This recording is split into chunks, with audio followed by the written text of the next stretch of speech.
On March 27, 1977, a bomb threat closed Las Palmas Airport in the Canary Islands, diverting all incoming flights to the small mountaintop airport at Los Rodeos in Tenerife. Among the diverted aircraft were two Boeing 747s, the largest passenger planes in the sky. KLM Flight 4805 from Amsterdam was piloted by Captain Jacob Van Zanten, KLM's chief flight instructor and one of their most experienced pilots. Pan Am Flight 1736, a charter from California, was commanded by Captain Victor Grubbs. Both crews were professionals with thousands of flight hours. The airport became dangerously congested. When Las Palmas reopened hours later, the 747s had to taxi down the active runway itself to get into takeoff position. There wasn't enough room on the taxiways. Captain Van Zanten was under severe time pressure. Dutch regulations meant any further delay would require an overnight stay. Then Tenerife's notorious fog rolled in, reducing visibility to barely 300 meters. The tower couldn't see the runway. The pilots could barely see past their nose. At 5:02 p.m., KLM reached the end of the runway and turned around, ready to depart. Pan Am was still taxiing down that same runway, searching through the fog for their exit. The KLM crew received their route clearance, but in the pressure and confusion, Captain Van Zanten mistook this for takeoff clearance.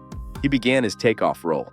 His first officer radioed, "We are now at takeoff," an ambiguous phrase.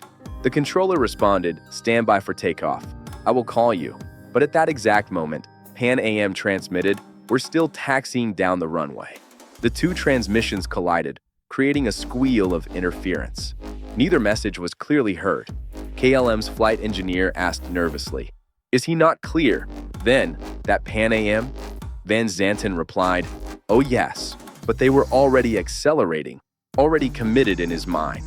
On Pan Am, Captain Grubbs suddenly saw landing lights emerging from the fog. "There he is," he screamed. "Look at him. Goddamn, that son of a bitch is coming." He shoved the throttles forward and turned hard left, desperately trying to get off the runway. Van Zanten saw Pan Am too late. He pulled back hard on the controls, trying to hop over them. The KLM 747 lifted off prematurely, but not enough. The undercarriage and engines tore into the top of Pan Am's fuselage. Both aircraft erupted in massive fireballs. All 248 people aboard KLM died instantly. On Pan Am, 335 of 396 passengers and crew perished. In total, 583 people died on that foggy runway, the deadliest accident in aviation history. The disaster transformed aviation safety forever, leading to standardized communication procedures, crew resource management training that empowers junior officers to challenge captains, and ground radar systems at airports worldwide. The lessons learned from Tenerife have saved countless lives, but 583 souls paid the price for those lessons, and we remember them still.